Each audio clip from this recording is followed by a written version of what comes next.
of videos goes deep into the four fundamental archetypes of the mature masculine: the lover, the king, the warrior, and the magician. Each archetype gets 4 videos: the full light of what it is, the wound beneath it, the shadow it produces in men and in the world, and the final video is about the path to genuine integration. Watch in order of the videos or start wherever you feel the pull. Either works. I still recommend to watch all 4 videos at least of each archetype together. I am Luna Aura, author, priestess of the Temple of Isis and Lilith, and a woman who has spent over a decade working with men in the most honest spaces I know how to create. This series is built for all my brothers, from everything that I have witnessed in my work and beyond. I love you so much, and thank you. Hi everyone, so today we're continuing to the lover archetype, part 2 out of 4. This is going to be the wound beneath the want, the mother wound and the lover. Every man has a relationship to the feminine, not just to women, but to the feminine principle itself, the softness, to receiving, to intimacy, to being seen, to allowing himself to need something. And that relationship, whatever shape it takes for him, was largely formed before he was 5 years old, in the arms or the absence of his mother. This is the territory we are going into today. And I want to warn you before we begin, this is not comfortable material. Not because it is complicated, but because most men have spent their entire lives not looking at this. Building entire identities, entire relationship patterns, entire careers around a wound that they have never once even named. The mother wound is the hidden architecture of the lover archetype. It shapes which version of the lover a man becomes. It determines whether he moves towards the fullness of his archetype or collapses into one of its shadows.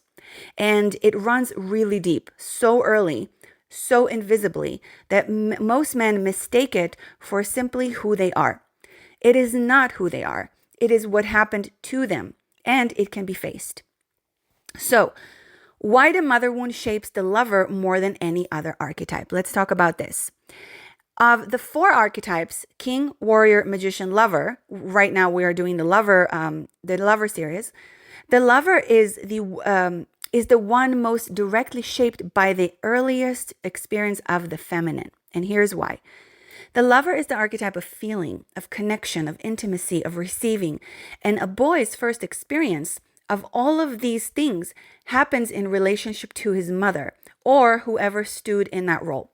His first experience of being held, of being seen, of having his needs met or not met, of being loved for who he was or only for what he performed, of the feminine as safe or as threatening, of intimacy as nourishing or as consuming. All of that lands in the nervous system before the mind can process it, before language, before story, before a boy has any capacity to make sense of what is happening.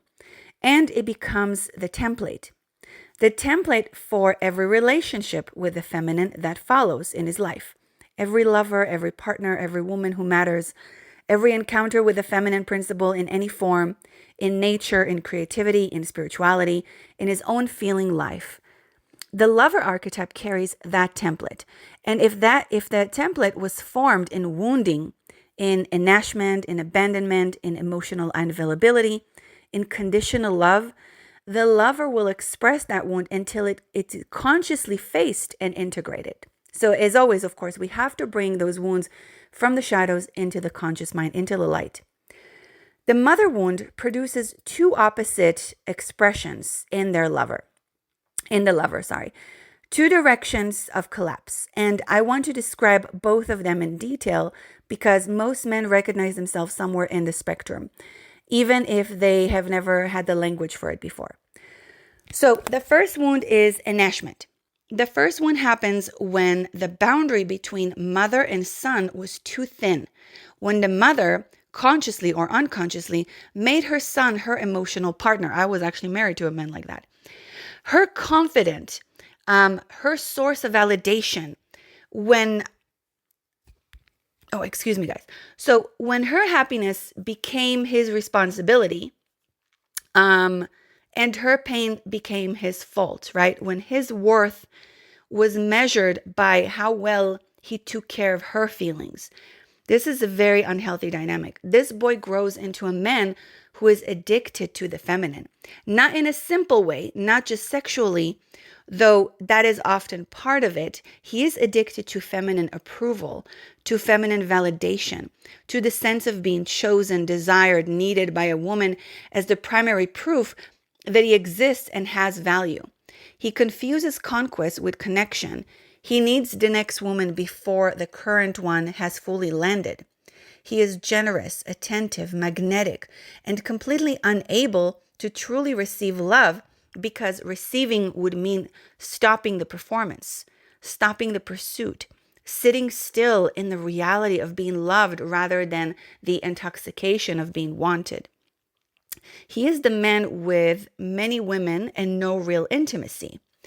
And even if these kind of men are going to be, just with one woman and connected and, aligned just with one woman, they're still going to feel some sort of resentment from that woman. The man who is wonderful at the beginning and disappears when things get real.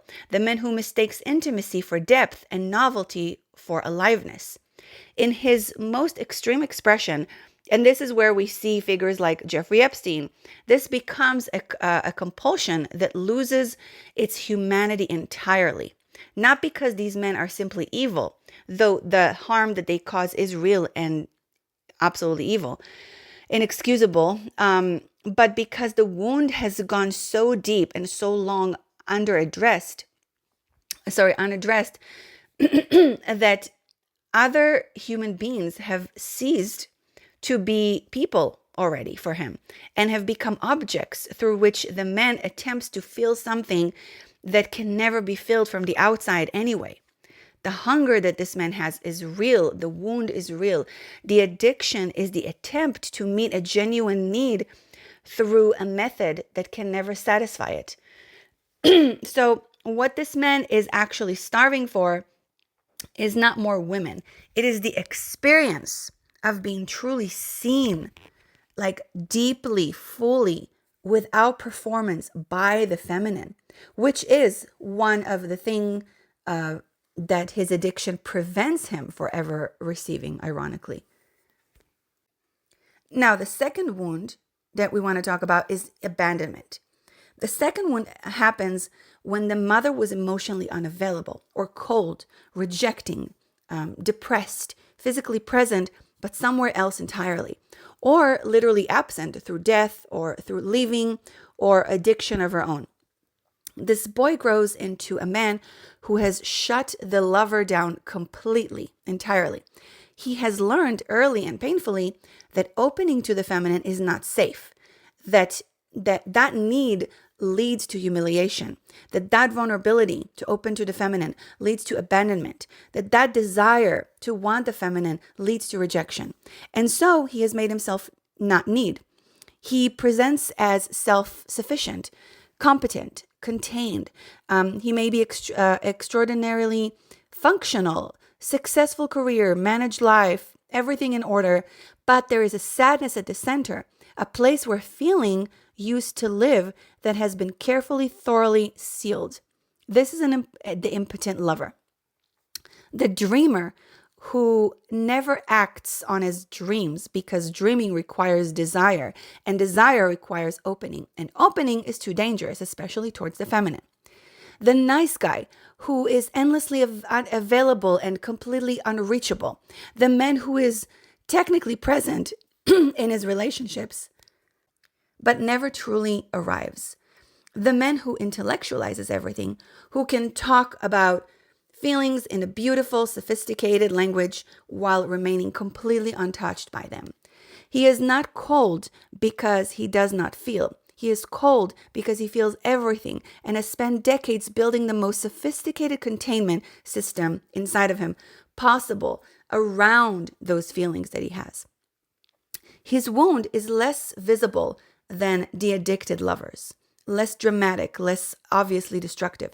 But it costs him just as much, because a man who cannot receive love cannot truly give it either. He can provide, he can perform devotion maybe, but the actual living warmth of real intimacy, the thing the lover most deeply offers, remains behind the wall. And that's really is a tragedy, in my opinion. Now, I want to be clear, most men are not at the extreme ends of this spectrum, as I explained. Most men carry a version of both wounds simultaneously, a mixture of enmeshment and abandonment, a mother who was sometimes too close and sometimes completely unreachable, a relationship with the feminine that was inconsistent, sometimes nourishing, sometimes consuming, sometimes simply absent. And so they move through life with a lover who is partially open and partially shut. They do the hot and cold thing, who can feel in certain contexts but not others, who can love in certain ways but not others, who gets close to real intimacy, and then at the precise moment when it would require full vulnerability, finds a way to create distance. We've all known these men, sisters, I'm sure. The pattern varies, but the mechanism is the same. The lover got hurt really early and learned to protect himself, and has been protecting himself ever since, at enormous cost to his aliveness, his creativity, his relationships, his intimacy, and his capacity for genuine connection. Now, I want to add another layer here because it is essential. The mother wound does not happen in isolation. It happens inside a cultural system that was already working against the lover before the boy was even born. Patriarchy, the system that taught men that feeling is weakness, that the body is a liability, that vulnerability is shameful, did not create the mother wound, but it made it infinitely harder to heal. Because a boy who is wounded by his earliest experience of the feminine might, in a healthy culture, be held by other men, by elder men who has done their work, or their own shadow work, by rituals and initiations that said, what you feel is real, what you carry is human, and we are going to help you move through it. He's going to have support. Instead, most boys in this system that we have in our reality were handed another message. Men up, don't cry, be strong, you don't need anything or anyone. Which means that the wound that this man has was not only created, it was sealed, locked inside of his own shadow, covered with the armor of performed masculinity, and left to run the man's life from the inside, unnamed and unwitnessed for decades. The result is what we see in the world right now. An entire generation, several generations of men carrying lover wounds that have never been addressed, expressing them in the addicted direction or the impotent direction, or just probably moving between both of these. Building relationships, families, companies, and cultures from that wound. And that also never lasts, and they don't actually feel the full joy of it. This is not a personal failing. This is a collective inheritance. And it is really tragic, because I myself in my work see so many incredible men who have fallen into this. And they, not only did they create a lot of pain to especially the women in their life, but they cannot fully enjoy the love that they have inside. They cannot fully enjoy intimacy and connection by themselves. This can be changed, I know, but only by going fully in, and only by facing what is actually there in the shadows. Now, here is something I know from over a decade of working with men in the most honest spaces I know how to create. The lover archetype cannot be fully integrated in isolation from the feminine. Not because men need women to be complete, that is not what I'm saying, but because the wound was formed in relationship to the feminine, and the healing requires relationship to the feminine as well. So a man can do years of men's work and sit in circles and do ayahuasca and do breath work and process his father wound and build brotherhood. And all of that is real and valuable. But there is a specific quality of healing that happens when a man is witnessed by a healthy feminine presence. A woman who is not his mother, not his lover, not his therapist, not anyone who needs anything from him, and simply is seen. not fixed or managed or, not loved conditionally for the version of himself that he is acceptable, but really seen in the wound and in the greatness simultaneously, right?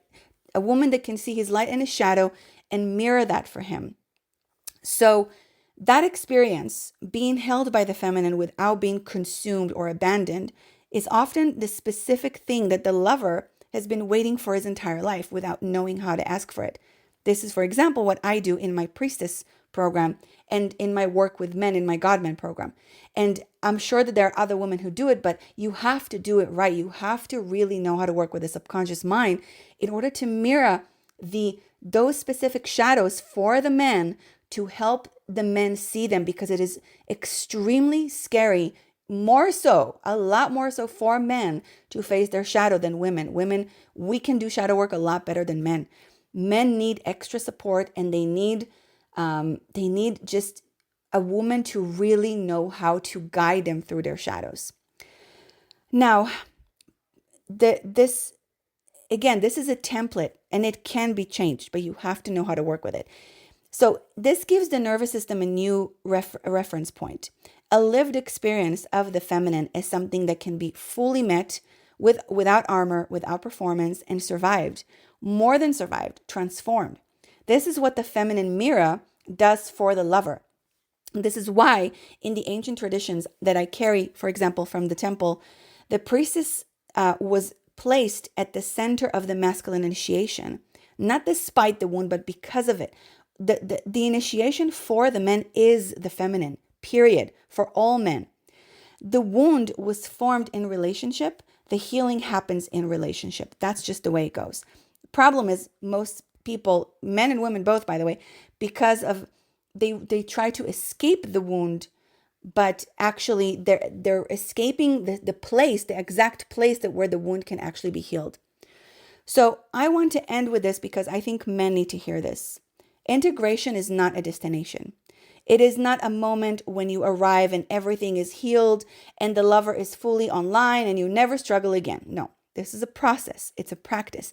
It's a gradual, non-linear, sometimes very messy return to your aliveness. But there are signs. A man whose lover is beginning to integrate starts to feel things he had not felt in years. And it's not happening dramatically. It's happening very quietly. Like a piece of music that stops his heart, a moment with his child that lands differently than it used to, a conversation with a woman where he notices for the first time that he's actually present rather than managing.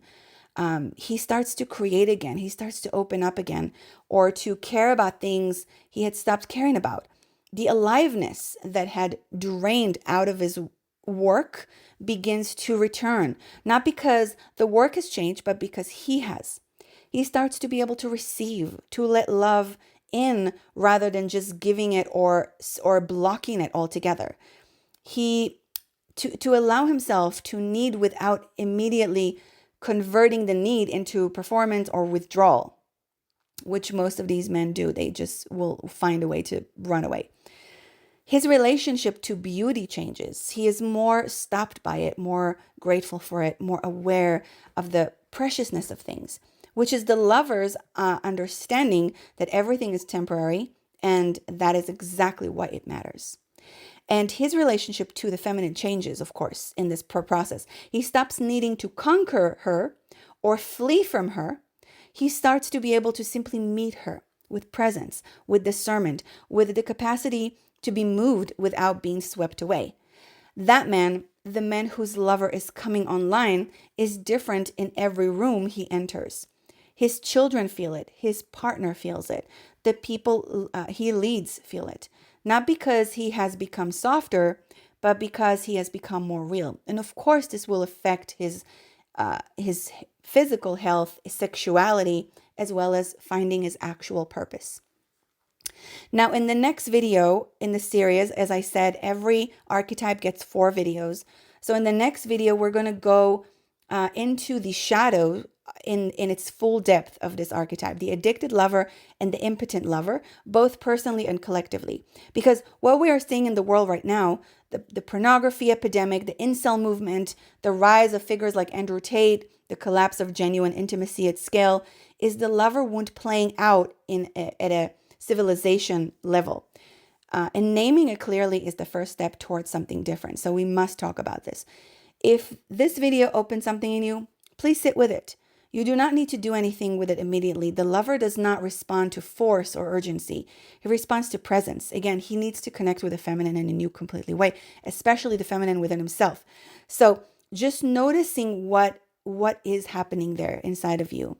And I love you so much. I will see you in the next one. If you want to work with me, go to motherisrising.com. There are links below, and you can work with me in my Godman program or have just one-on-one sessions. Or if you want to join the men's retreat, which is the most incredible men's initiation, the threshold, go down below and apply, and you will have an interview with me. I wish you the best, and I pray, and I personally am committed to calling back all the true brothers home to remind you who you are, because we need the true brothers to awaken into your full power. I love you so much. Please subscribe, like, and share so I can continue making these videos and share the work of the temple. And may the goddess bless you all.